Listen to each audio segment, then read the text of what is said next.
Namaste, I'm Mona Flynn. Let's get active. Today, we're going to use a chair to incorporate 3 poses: Warrior 1, Warrior 3, and a revolved triangle. We're going to do preparations for these poses and use the chair for a little bit of light strengthening. At first, I want to start with the chair at the front edge of my mat. It is turned sideways to me. And the back of the chair is on one side, it's on my right. My left leg is the front leg, so the opposite leg to where the back of the chair is the leg in front. And I have a Warrior 1 set up. Take the time, inhale, lift the arms. As you exhale, come on through, reach forward, fold. We have this hip hinging and we have shoulder protraction. Take the time, rest the hands in the seat of the chair, come into your Warrior 3, square the pelvis with the floor, and notice how the chair might allow you a little bit more control. Specifically, if you were to place the hand at the back of the chair and push down, I can adjust and think about how I'm trying to square the pelvis, dropping that hip that belongs to the back leg, dropping it down. Very nice. Staying here, pelvis square, feet dorsiflex, reaching into the inner heel.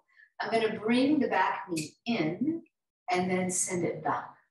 What I really want is to make sure that I'm really still in my body while just the leg moves.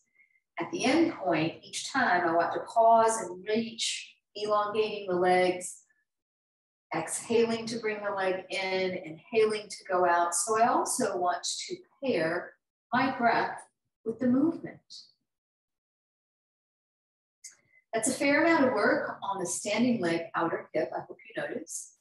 And as you get the hang of what you're asking, with time and practice, you can put both arms lower, you can use arms reaching ahead rather than the chair. There are so many ways that you can embrace and enjoy your Warrior 3. But for now, we're placing that leg forward and we're stepping the other leg back. We're going back to using the chair set up specifically this way.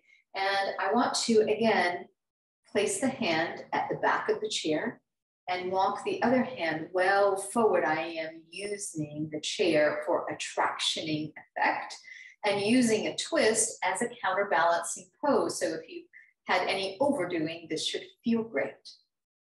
Have one hand that pushes while the other hand pulls, and all of a sudden there's elongation in the spine. There's a release and a control of how I'm guiding this front leg hip back. I need to remember to keep the weight to the inner edges of the feet. That's a very light and subtle action. And there are so many ways that the chair can be used. In case you're inclined to something different, consider walking that front leg further as long as you can anchor the back heel. Consider resting the arm across and pushing so the bottom hand continues to pull while the top hand continues to push. And though you could take the arm up or take it behind you, while the chair is here, it gives you leverage and it gives you variety of how you are calling on the body to trade up strength work for stretch or balance work, however you may find. Bend in the front knee, wiggle the back leg well back, and drop the pelvis, continue with the arm work. Notice that what you can do is to pull the legs toward each other and you give yourself a little bit more elongation in the spine. Inhaling, come back to center. With or without the chair, come on up into your Warrior 1. But if in fact you would like to use the chair, use the hand at the back of the chair to push down and forward, in which case you add a little bit of load for the back leg. You add a little bit of load to the lengthening, the active lengthening of the hip flexors, and you should be able to feel. We're going to keep the other arm lifting intentionally because we're opening up that side of the body. So the hand at the back of the chair pushes, the other one reaches. And if you wanted to incorporate a little bit more work for the back ankle, it could be about lifting and lowering from that calf raising position. So many ways. When you are ready, slide your hands to the seat of the chair, step the front leg back, the back leg forward. Use Utkatasana, this powerful pose. Sit well back, orient well back, and then inhale and open.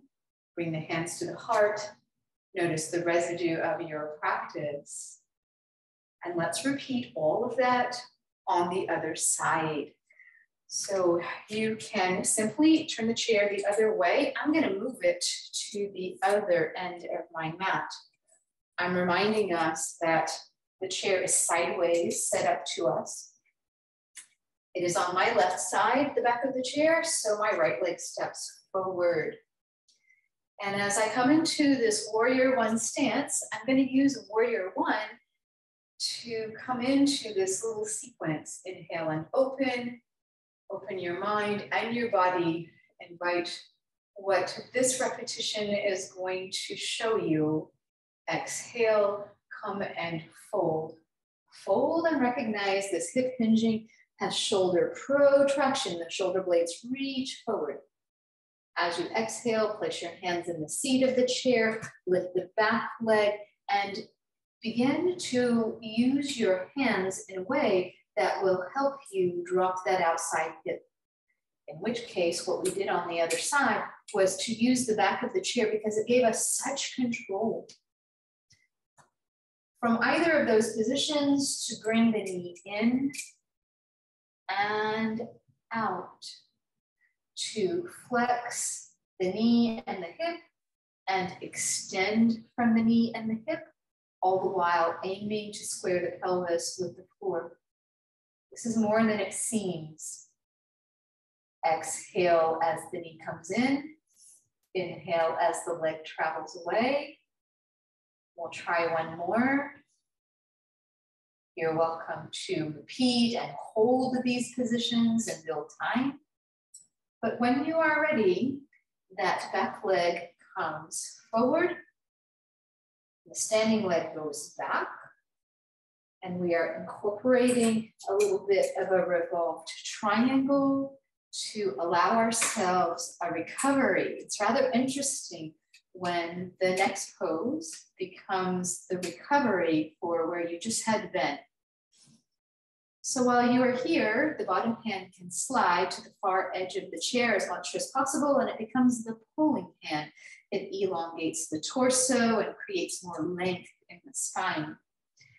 And the other hand stays as the pushing hand, and we get to turn the rib cage, we get to anchor both feet, and depending on the mobility, strength, resilience, time that you have for this today, you can add variation. I'm going to wiggle my front foot further.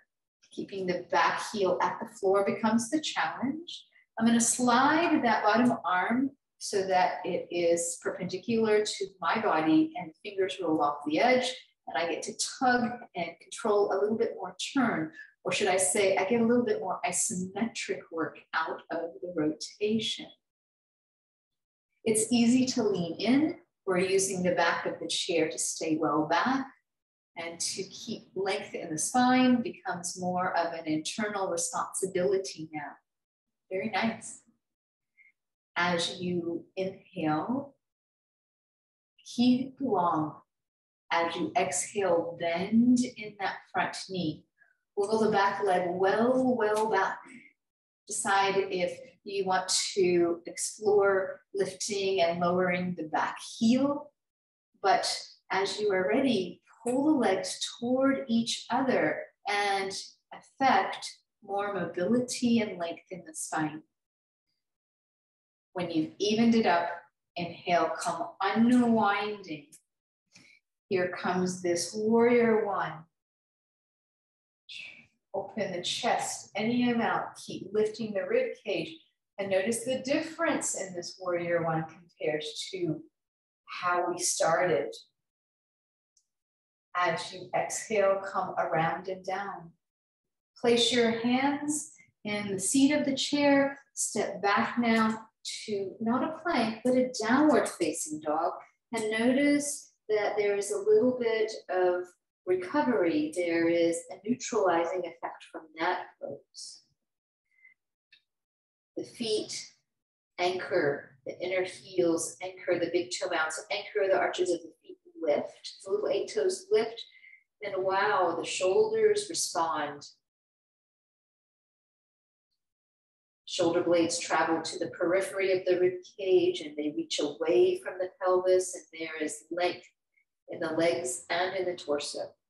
As you lift your head, as you push away the chair, sit well back in Utkatasana, and then inhale and open.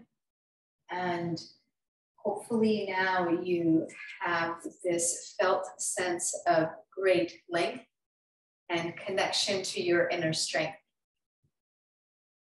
Namaste.